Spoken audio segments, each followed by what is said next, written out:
seeing a replica of the Apollo capsule because Bitcoin literally went to the moon since we did our first film, Bitcoin, The End of Money as We Know It. That was in 2014-15, and our film also went ballistic. It was pirated on BitTorrent, on YouTube, and of course also legally licensed on many TV channels. Since then, we also did another film called Cryptopia, Bitcoin, Blockchains and the Future of the Internet, about the whole industry that was evolving slowly in 2018-19. Many have requested an updated and upgraded version of The End of Money. That's why we're here. Let's jump right in, and I'll be right back. Look closely. What do we all have in common? No matter what corner of the world you live in, you need food, water, shelter, and money. Half of every transaction involves money in exchange for goods or services. Stocks, a loaf of bread, illegal drugs. You gotta pay for it. We spend much of our lives chasing money to make a living and accomplish our dreams. But it's also an instrument of destruction. Some might say evil, driving criminals to lie, steal, and even murder. The existing banking system extracts enormous value from society, and it is parasitic in nature. Money is a catalyst for the worst and the best of human endeavor. Before civilization, we created currency, fuel for wars, the path to power, champion and enemy of innovation. Money is so integral to our society and our global economy that its true nature remains a mystery to most. This is the story of money, perhaps the end of money as we know it. No matter how fat your bank account or how thin your wallet, to us it's all cold hard cash. There are some who want to kill it, get rid of it, burn your dollars, your euros, your yen, and transform every penny you have into ones and zeros. Digital currency. Entrust it to the web and computers spread across the planet. Magic internet money. It's called cryptocurrency. Bitcoin. Invented in secret, it was a gift to the world. It's not just a currency, but it's actually programmable money. A potential curse on bankers. And there's nothing that the big banks or politicians can do to stop it. Breaking every government's grip on money supply. What the internet did for information, Bitcoin is doing for money. Could it be the new gold? No, you have to really stretch your imagination to infer what the intrinsic value of Bitcoin is. Regulators, the Federal Reserve, the banking system, please understand this is a thing that they have to take seriously. This is going to change the economic culture. Bitcoin could be a microeconomic miracle worker, and it could be a macroeconomic wrecking ball. Is Bitcoin the currency of the future? A godsend for criminals? Or a recipe for financial disaster? If you trust your money just as it is, we have a little story to share. This documentary was originally voiced by John Barrett of the Bitcoins and Gravy podcast. So when you see me or hear me, I'm updating the script, giving you better context or fixing stuff that we got wrong. Okay, on with the show. Once upon a time, there was a big party with everyone standing around the punch bowl, drunk. Politicians credited the strong economy to their wise decisions. Businesses jumped into new profitable markets, ignoring risk. In fact, the experts said there was no risk. Then, troubling market data from minor countries spooked the markets. Rumors spread. More bad news rattled housing prices at the heart of the financial world. A major bank went insolvent. Investors and businesses made a run on the other banks, demanding their cash deposits. The largest financial institutions in the center of the modern world were frozen. Assets were seized. Banks foreclosed. A credit crunch threatened the entire world economy. And then, finally, the government stepped in. The largest bank bailout ever. Swift action by the head of state had saved the day. Remember that? No, you don't. It happened 2,000 years ago. Rome, 33 AD. Ground zero for the first recorded liquidity crisis and government bailout in history. The largest empire the world had ever seen was brought to its knees by a banking disaster. Emperor Tiberius used money from the national treasury to bail out the country's troubled banks and companies.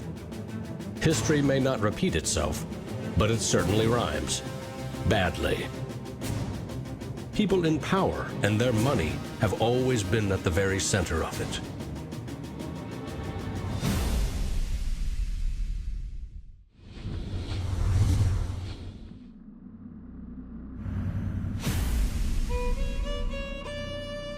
The story of money is as old as civilization itself. When we lived in small tribes, keeping track of debt was easy. You owed somebody a load of firewood. A neighbor owed you a piece of meat. Credits and debits were kept in your head, a mental ledger. Currency is a language that allows us to express transactional value between people. It's technology that's older than the wheel. It's as old as fire. When humans wanted to trade outside their tribe or village, they needed something everyone could agree had value, something scalable. Enter commodity monies. There were many kinds, but each had to embody the same 5 characteristics. A commodity money is relatively scarce, easily recognizable, can be cut into smaller pieces. You can substitute one piece for another of equal value, and you can carry it around without too much trouble. In ancient Rome, it was salt. The Aztecs used cacao beans. It was whale teeth on Fiji, yak dung in Tibet, shells in Africa and China. Grains, metal, ivory, rare stones, leather, fish.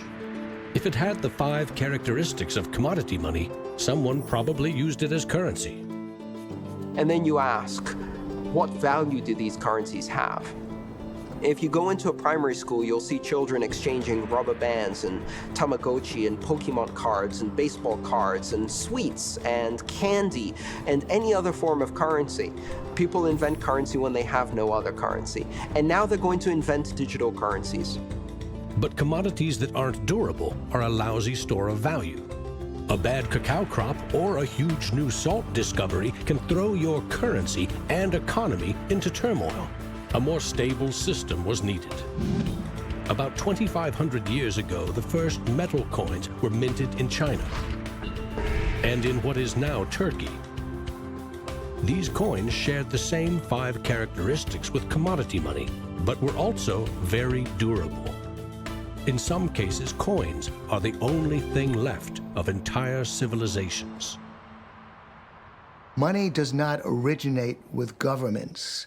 Money arises naturally as markets begin to develop and as people with a division of labor realize that if I have eggs and you have a cow, we may need some medium of exchange in order for you to buy my eggs or for me to buy your cow.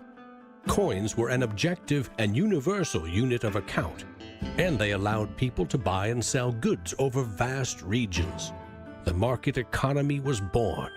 Coins worked, but only if people trusted that the king or emperor who issued them wasn't cheating on the metal content. Using coins also meant that an authority now controlled the supply of your currency. Money and political power were inextricably linked, centralized. Yeah, so I wish we made this point a little bit clearer. You see, the main issue here is once somebody is in control of that money supply, that introduces the potential for corrupting the system. It doesn't matter whether they wear a crown or a suit. Minting coins in a steady and predictable manner allowed economic growth and stability. The Wushu coin in China retained its value for 500 years. In Constantinople, the solidus lasted for 700 years. But in those times, the coins didn't have this sort of milled edge. They were flat, and what used to happen was as coins were passing from people to people would cut little bits off. And in fact, in some of the taxation that the kings would do would actually be take 1/8 of the coin off. Taxes built castles, and financed military campaigns, expensive hobbies. Soon, royal mints were substituting cheaper metals for silver and gold. This is called debasement, and Europe's kings made a habit of it. The currency of France was debased every 20 months for 200 years. If no one can trust the gold or silver content of your coins, how can you trade with other countries? International merchants found a solution. They recognized that one person's debt has value. It can be traded or transferred. When those IOUs came from reputable sources, they could be used as a form of money, paper money. This money was not based on hard commodities or metal, but instead on someone's promise to pay. Merchant families like the Medici in 15th century Florence acted as clearinghouses for these IOUs. It worked like this. An English trader ordered a shipment of Italian cloth from the Medici for 100 gold coins. His promise to pay the Medici was put on paper. Meanwhile, the Medici owed 100 gold coins to another trading partner for delivery of wine from France. The parties didn't go to the expense of transporting and exchanging gold coins.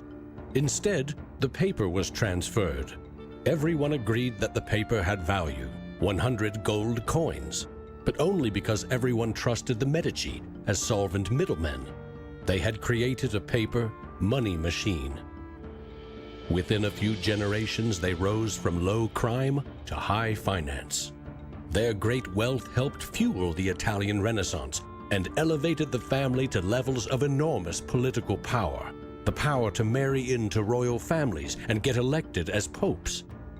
The ties binding money to power, politics, and influence now ran through church and state.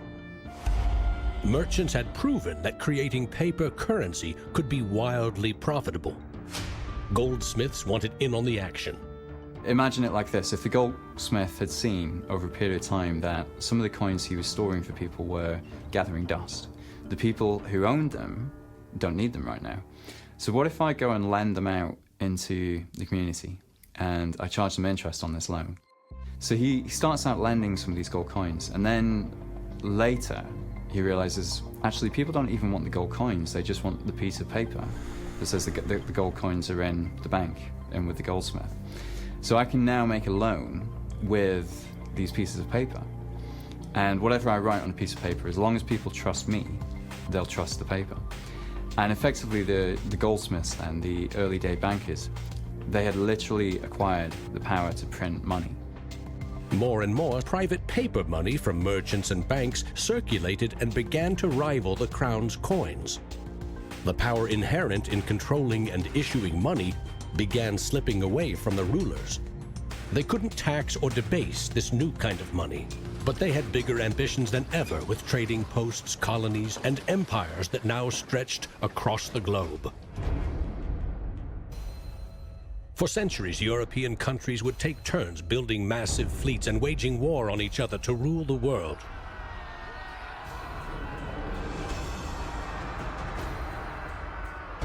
Government wanted to take the people's money in order to finance its wars. That's essentially the history of money. Money and warfare go together. War is expensive. 1 year's income taxes simply aren't enough. Kings and queens had to borrow money against future taxes. They needed a groundbreaking financial innovation: government bonds. The loans came from rich merchant families and goldsmiths, who by now had become powerful financiers and bankers. Sovereign debt and deficit spending had been born.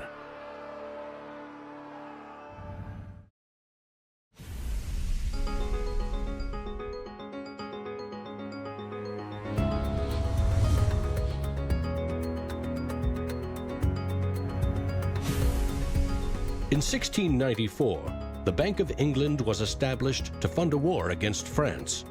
England's central bank was privately owned and granted the monopoly to issue banknotes, paper that could be redeemed for an equal amount of gold from the government coffers. The central bank soon also managed the entire debt of the crown. Money has been a tool of sovereignty for centuries. Being able to issue currency gave you the power, but it also gave the value to that monetary supply by backing it with a force of state, with essentially the debt of state.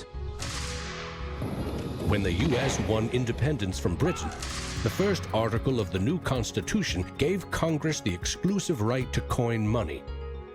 This currency's value was tied to gold in government vaults. From 1781 until the Panic of 1907, the financial system of the U.S. was an economic petri dish.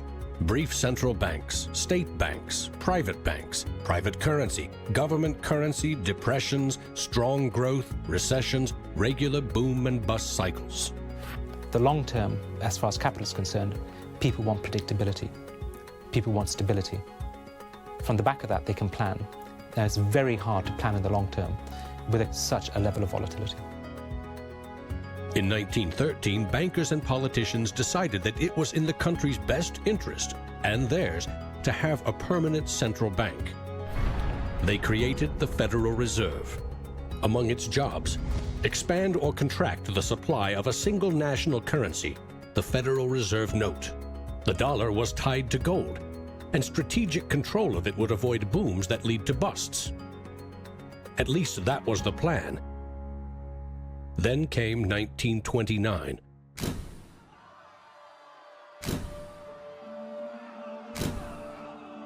The Great Depression would have a profound effect on monetary policy worldwide. I shall ask the Congress for the one remaining instrument to meet the crisis: broad executive power. Soon, the Fed had printed nearly all the money it legally could to pump life back into the economy. It needed gold to fire up the mint. So in 1933, President Roosevelt issued a controversial executive order, forcing all U.S. citizens to sell their gold to the Federal Reserve at a fixed price, or go to prison.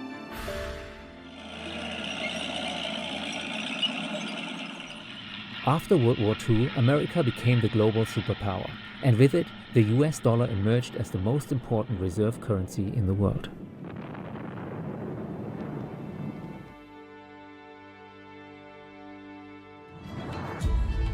Other countries pegged their currency to the dollar, which could still be redeemed for gold. In fact, the US owned more than half of the world's gold reserves. In the next few decades, more dollars flowed to foreign countries. Governments began debasing their coins with cheaper metals and printing more of their own currency than they had in gold. The bond between precious metals and paper currency was cracking. This is a 1966 50-cent piece. It was the last coin in regular circulation in Australia to contain silver, and it contains 80% silver. So in 1966, this was 50 cents. Nowadays, it's $8 roughly in silver alone. By 1966, foreign nations had had enough of the US collecting gold and printing cash. And they had more value in dollars than the US had bullion in its vaults. They demanded gold in return for their paper dollars. Arguments about the value of the dollar versus their currency ensued. In 1971, President Nixon settled the matter. He severed United States currency from the gold standard. I have directed Secretary Connally to suspend temporarily the convertibility of the dollar into gold or other reserve assets, except in amounts and conditions determined to be in the interest of monetary stability and in the best interest of the United States. Never again could anyone legally demand U.S. government gold in exchange for paper dollars. For better or worse, the dollar was now backed solely by the full faith and credit of the United States government. The wealthiest nation the world had ever known would bet its future on a single word: trust. 1971 really was a watershed moment when the world's reserve currency, and with it most of the world, lost its tether to gold. That was a really big deal. People have this mythology of money that is based on very little fact. And one of the nice things about Bitcoin is that it forces people to start to ask questions about the fundamentals of money. Bitcoin is an attempt to adopt the advanced computerized system that we have, the internet, to resurrecting what money used to be all about.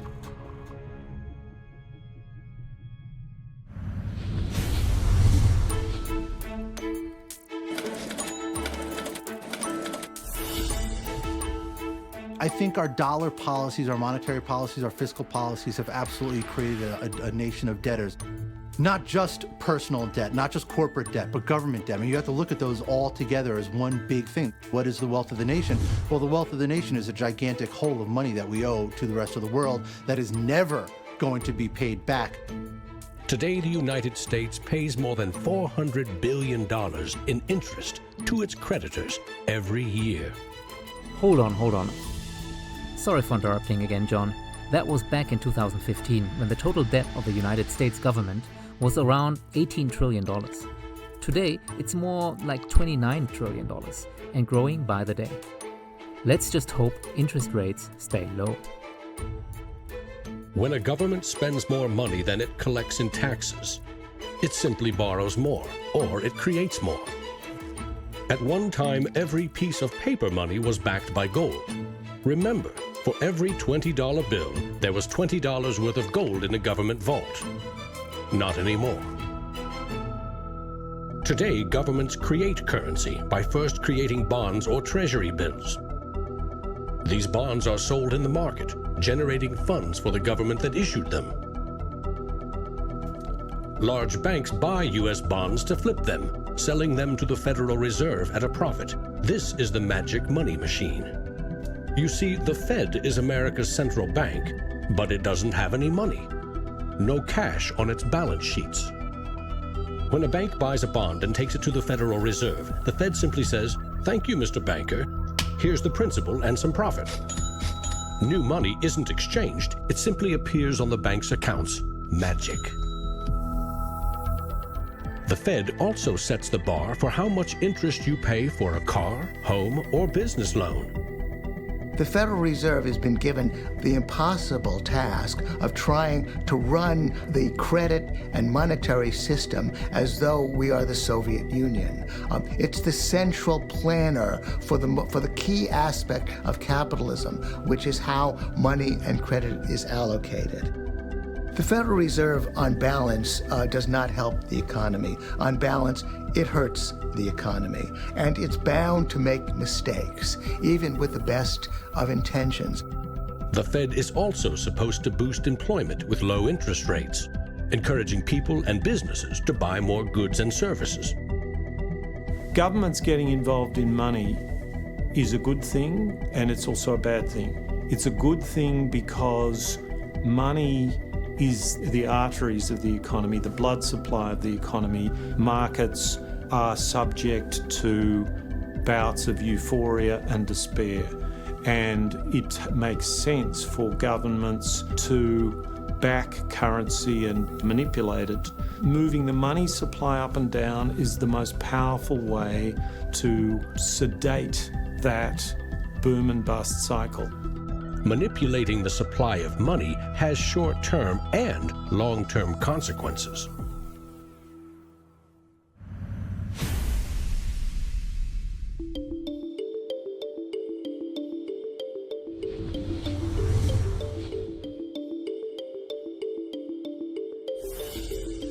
Central banks aim to create new money carefully, strategically, and very, very slowly. Releasing more money into the economy causes prices to rise, ideally by 2% every year. That's supposed to foster economic growth.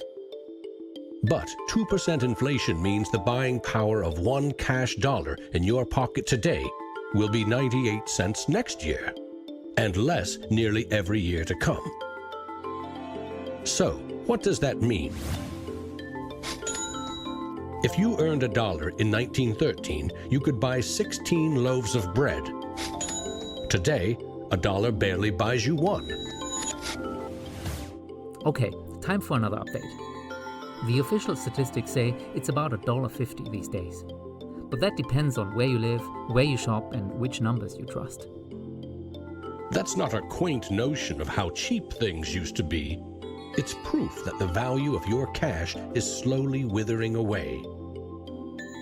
That $1 invested at 2% in 1913 would now be worth $7.24, more than 600% return versus a near total loss. The US dollar has gone from being worth $1 to now being worth about 4 cents. So that's, 96% of its original value. And it's a direct result of government control. Well, these numbers would look way worse now with all these new trillions floating in the system. You see, the officials will deny that inflation is happening, and then maybe they will fudge the numbers, then they will say it's just temporary. But ultimately, what it means is that the money in your bank account is worth a little bit less every single day. And the thing is, we haven't even gotten to the crazy part of our financial system. Governments don't create money from thin air all alone. You play a key role in the magic money machine.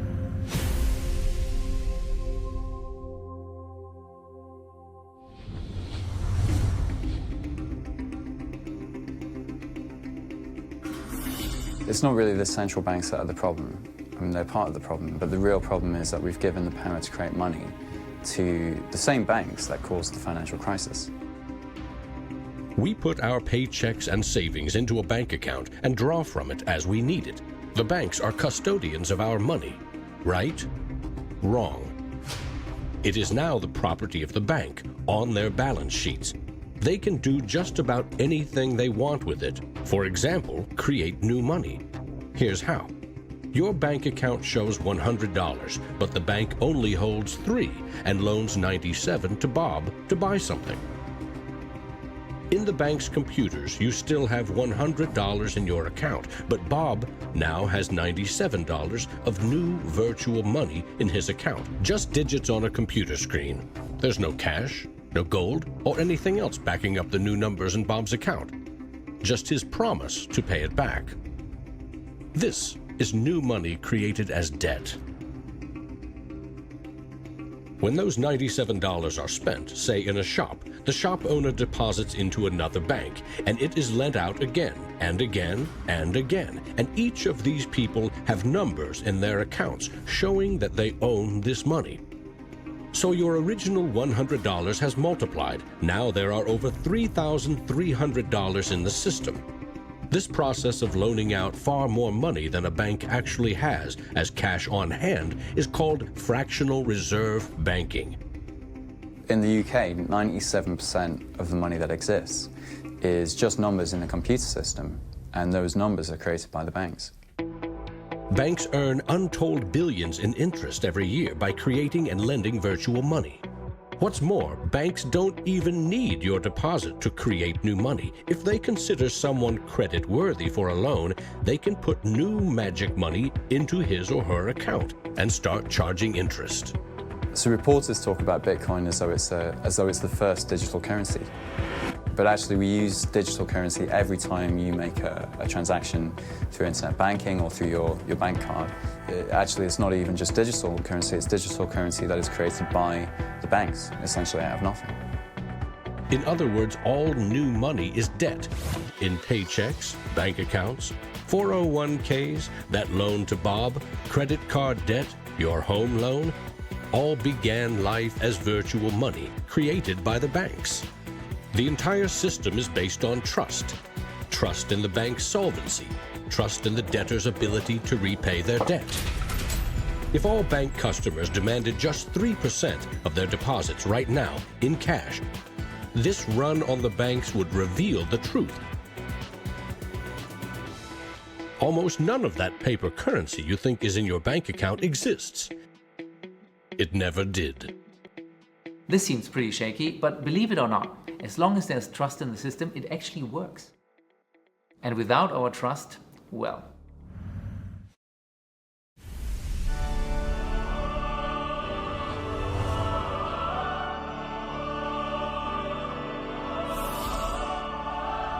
Selling subprime loans and betting they will fail may not be sacred, but it is lucrative. As much as 1/4 of our best and brightest are being lured by the siren call of the money machine. Instead of science, engineering, or medicine, they chose a career betting with other people's money. To get rich quick, very rich. And sometimes they take shortcuts. Getting by on a nickel and a dime. Money has a funny way of bringing us down. They say it makes the world go round and around. My ancestors in Greece talked about the corrupting influence of power. And nothing has changed in these 3,000 years. When you give control over massive amounts of money to a few individuals, they will take advantage of that control. Banks today are factoring in fines and money laundering and all the rules that they break into their cost of doing business. JP Morgan is today coming out and saying that Bitcoin is not a legitimate way of doing business. Banks today are tied into a system that is completely rigged to basically harvest money from the entire global economy and pump it into the hands of very few. Don't get consumed by the greed. The existing banking system is cozy, it's captured the regulators, it extracts enormous value from society without delivering anything in return, and it is parasitic in nature. The banks play a very pivotal role in an economy. You look at any successful economy, it has successful banks. There's a very close correlation with banking profits and the economy as a whole. In medieval Europe, a banker who couldn't repay depositors was hanged. Today, that same banker would get bailed out, paid bonuses, and enjoy some tax benefits too.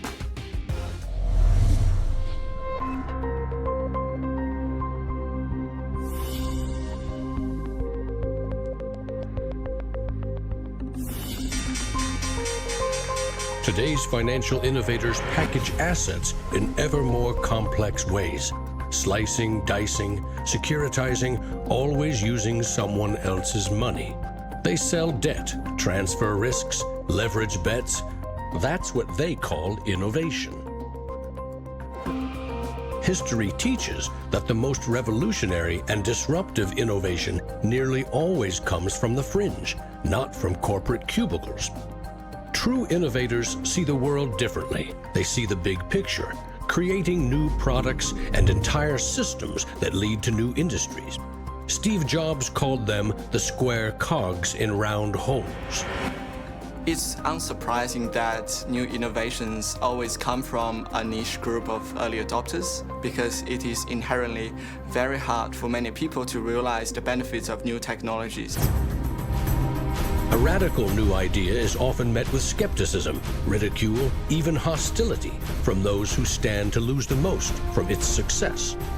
Case in point, the automobile.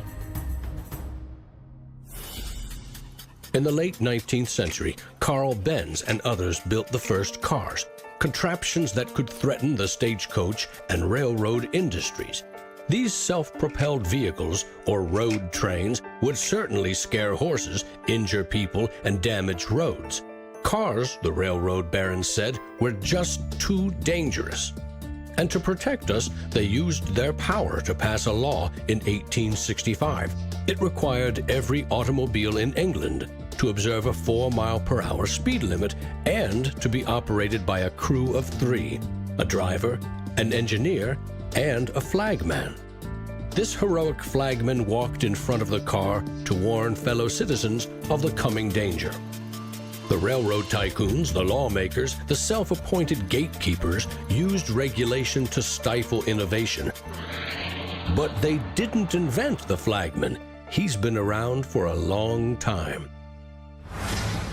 For centuries, very few could read. Books were copied by hand. The people in control, political and religious leaders, wanted to keep it that way, and they greeted Johann Gutenberg's printing press with licensing laws, publishing bans, taxes. In some parts of the world, printing was a crime punishable by death. After all, they were just protecting us from dangerous ideas.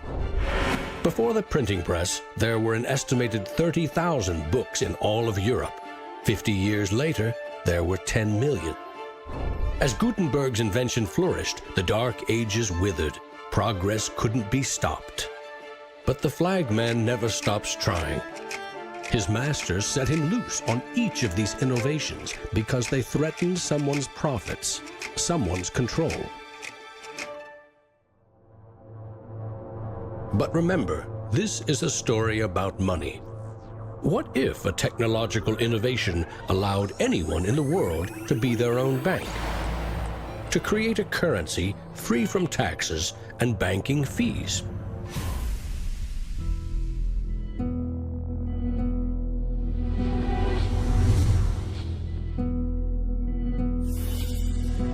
The U.S. Constitution forbids citizens from printing or minting their own currency, competing with or undercutting reliance on the U.S. dollar. In 1998, Bernard von Nothaus decided to test the resolve of the federal government.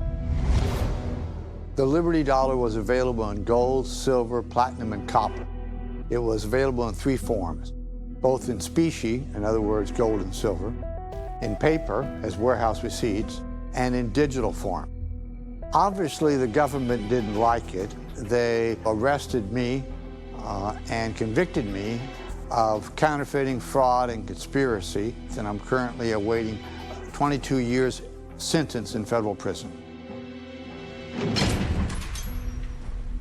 Ultimately, the feds didn't lock him up and throw away the key. Nothaus got away with 6 months home arrest and probation. At a hackers convention in the Netherlands, there was a young hacker there who used the alias of Satoshi Nakamoto. And he talked to a friend of mine, and he identified the Liberty Dollar and me as inspiring him to create a new currency. This is actually the only recorded eyewitness account, secondhand, of someone meeting Satoshi in person. And that was in 2005. Quite extraordinary. But personally, I'm not even sure I believe it, and I'm not really that interested. I'm much more interested why Satoshi created Bitcoin anonymously. Bernard von Nothaus's arrest for creating private money may also have inspired Bitcoin's inventor to keep a lower profile, publishing the invention under an alias and vanishing. Part of me is interested to know like who Satoshi is. Maybe that's part of the mystique of the story. It's completely irrelevant to the functioning of Bitcoin because we have the code to read, but it would be kind of fun to know. Who is Archimedes? Who is Euclid? We don't know. We don't know if Euclid was one person or multiple people. And you know what? It doesn't matter. Euclidean geometry works whether I know who Euclid was or not, whether Euclid was a moral and good person or whether he was a corrupt plutocrat and a bastard. Science and mathematics have essential truth that stands alone, irrespective of its inventors and irrespective of their motives. Well, Bitcoin is a system based on mathematical truths, and these mathematical truths stand alone.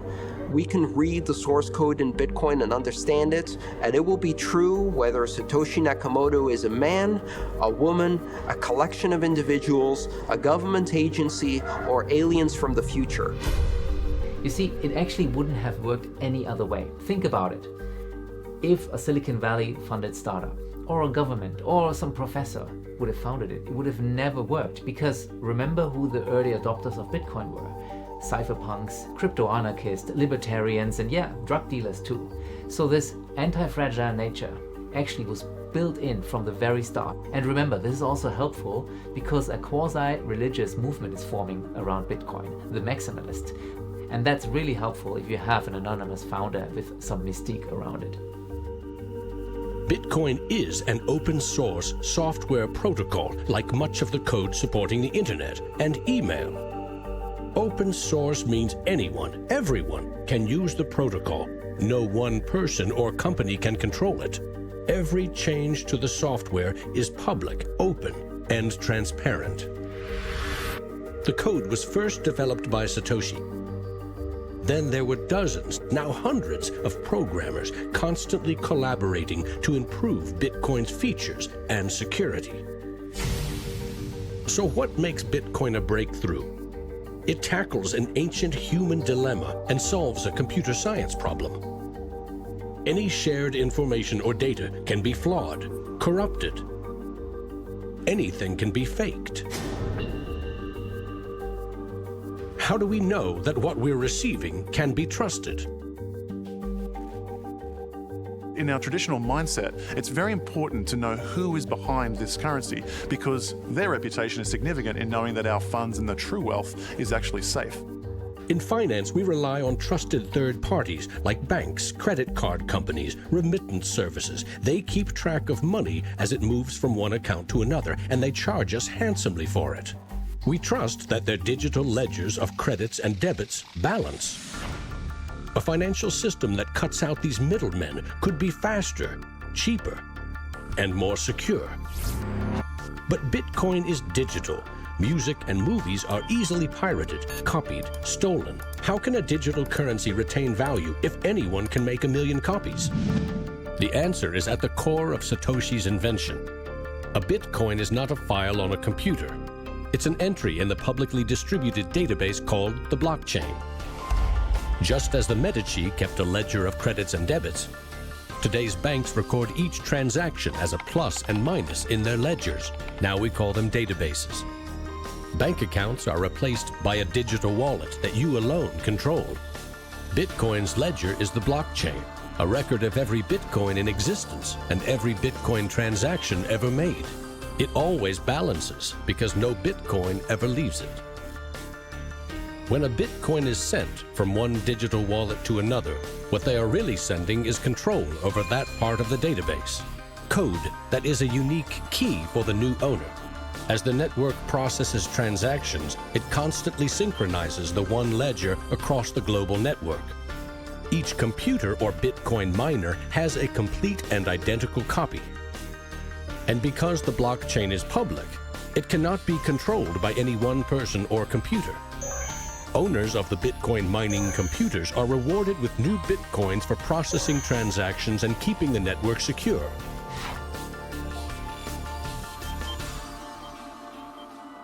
In other words, the Bitcoin network replaces banks and bankers.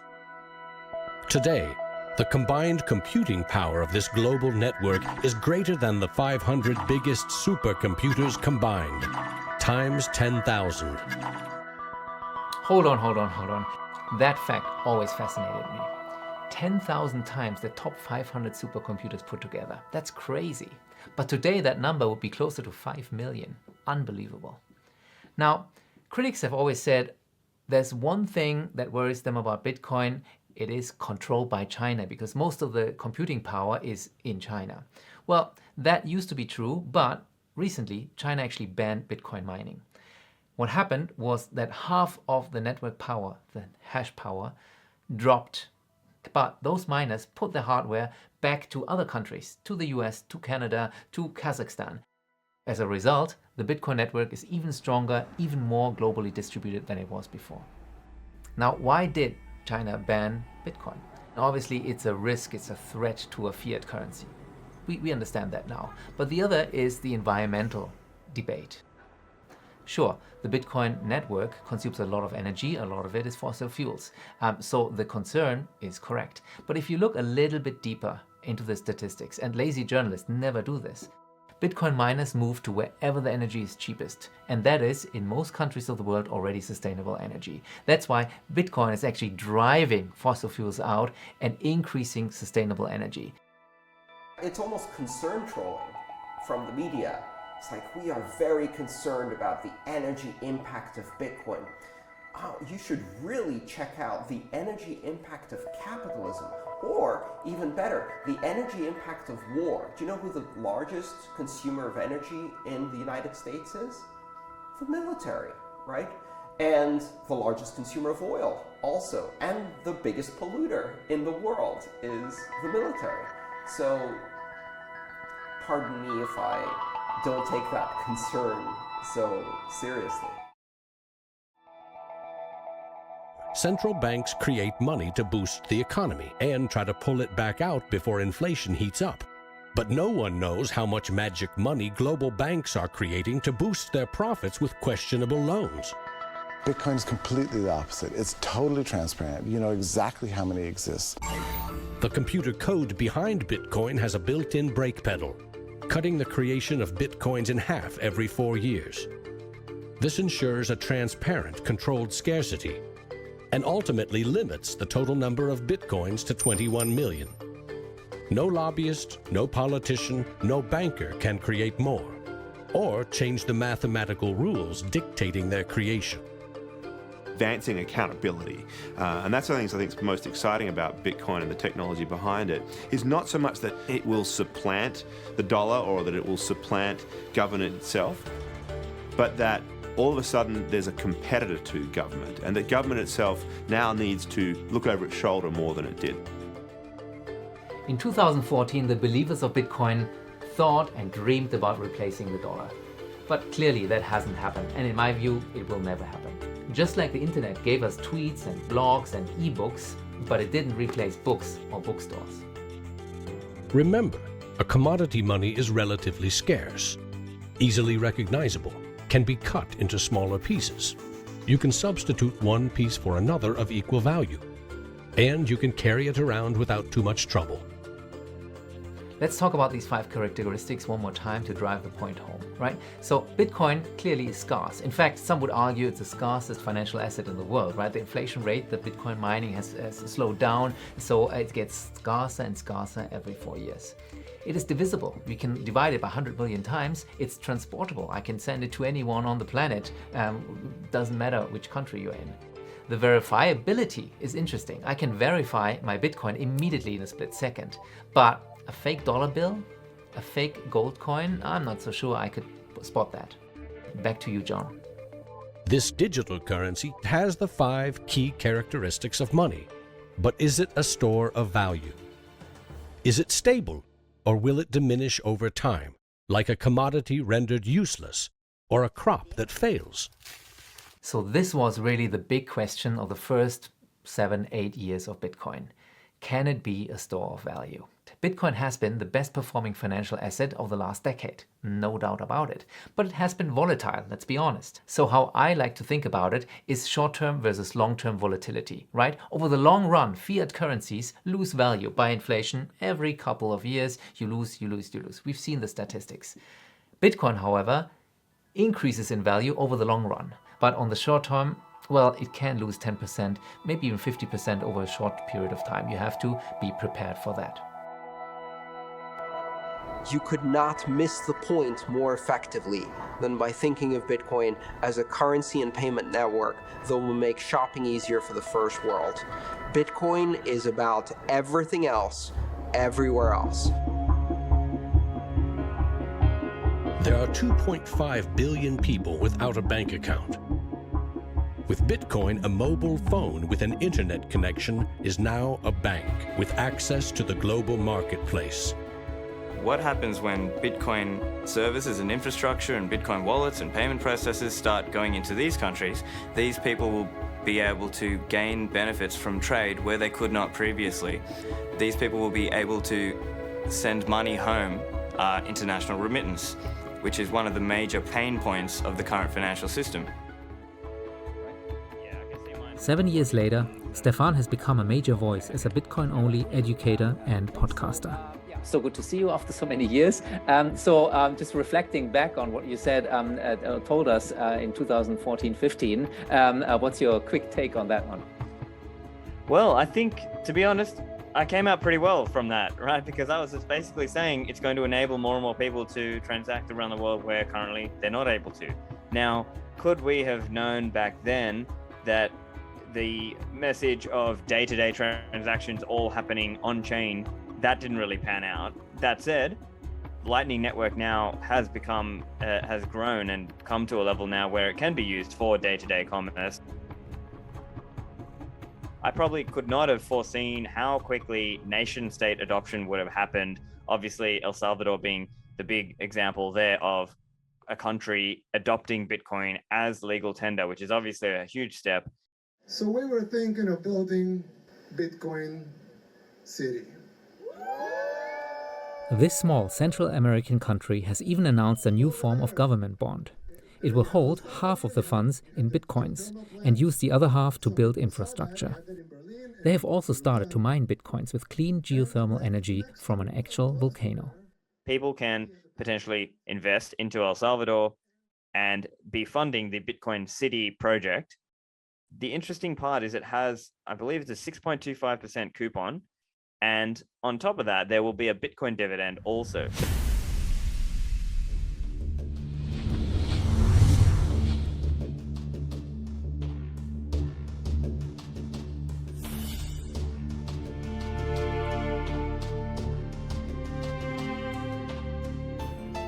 We actually built this world that we live in over the last 200 or 300 years. We've made some mistakes. We've learnt to make things better.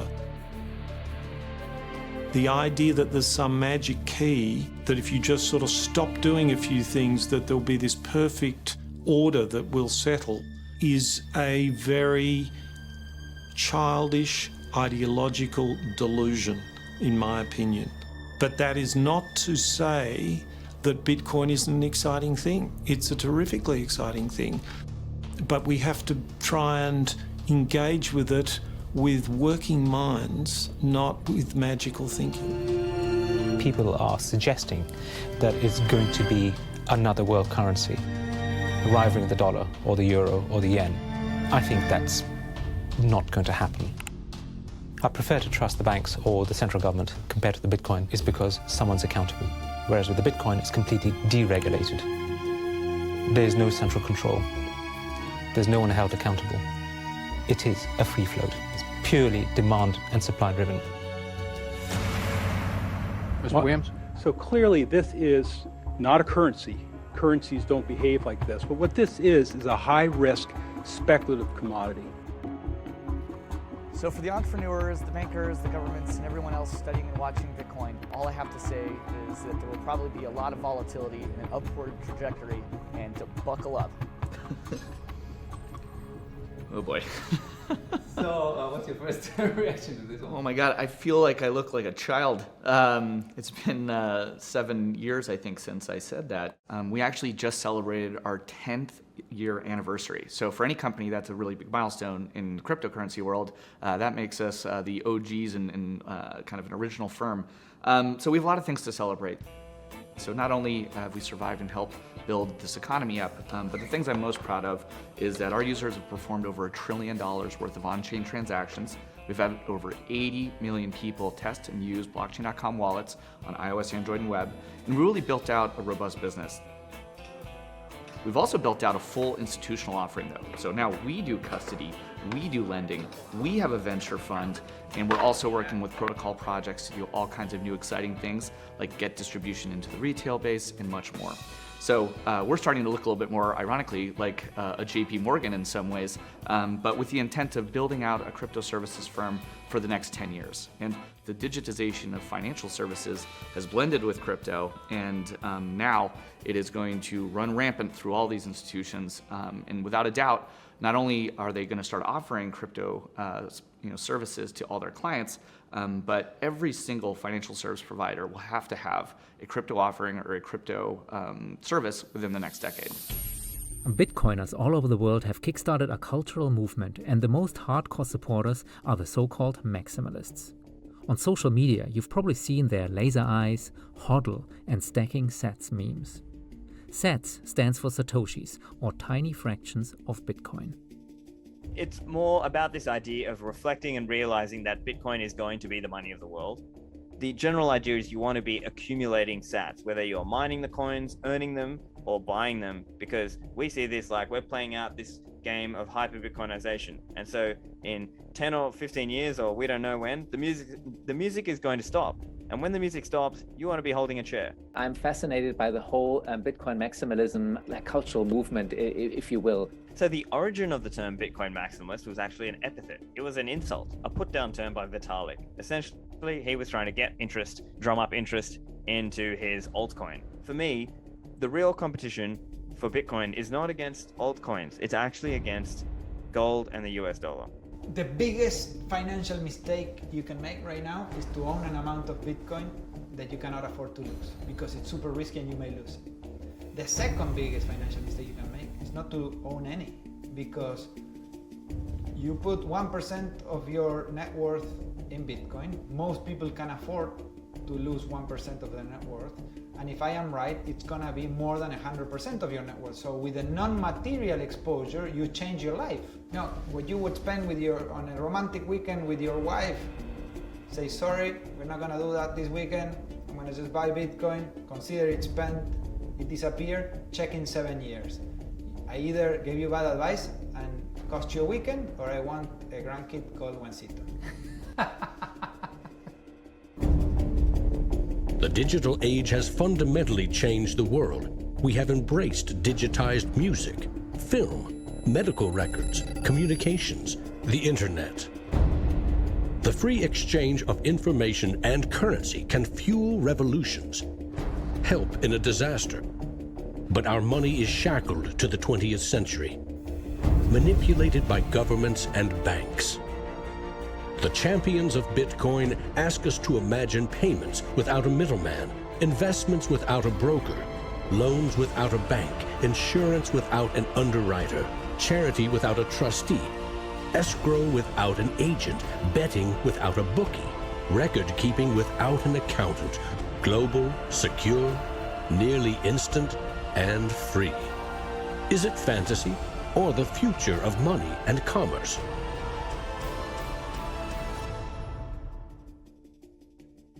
We started this journey in the moon capsule. Will Bitcoin continue to go to the moon? My personal theory is that no one will compete against Bitcoin as a store of value. I think we are seeing the beginning of the end of fiat money. We are also seeing the birth of digital gold. We are seeing the rise of Bitcoin. That's my prediction, but you might disagree. Let's see and speak in 7 years.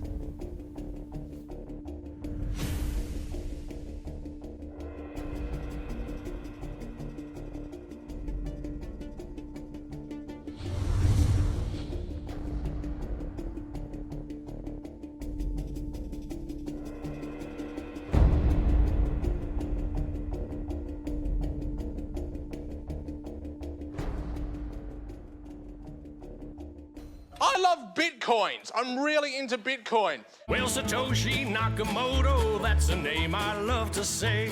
And we don't know much about him, but he came to save the day. If you don't know what a Bitcoin is, right, usually the way people describe it is digital cash. It's money for the internet. Oh, Bitcoin, as you're going into the old blockchain. Oh, Bitcoin, I know you're going to rain, gonna rain. People are like, oh, I love my bank. I'm like, really? You ask a banker, you know what's 2 + 2? He's like, well, I can tell you, but there's a fee. Down the road it will be told about the death of old Mt. Gox, about traders trading altar coins and miners mining blocks. Now, Bitcoin is a new technology. I like to say it's banking light. All of the convenience, none of the evil. Oh, Bitcoin, as you're going into the old blockchain. Oh, Bitcoin, I know you're going to rain, till everybody knows, You know, when I go online and I buy, like, I don't know, a pair of socks, if I pay with a credit card, I'm just buying socks, right? If I buy those socks with Bitcoin, it's a revolution. I am sticking it to the man.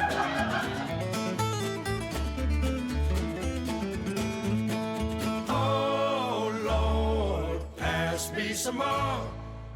There's always people who are not ready to get into the new technology. You know, like when the internet came out, there was people going, nah, I don't think this is going to be popular. And then email came out and people were like, nah, this isn't going to catch on. And now Bitcoin comes out and people are like, I don't think, I'm like, aren't you sick of being wrong? Get on this train, you know?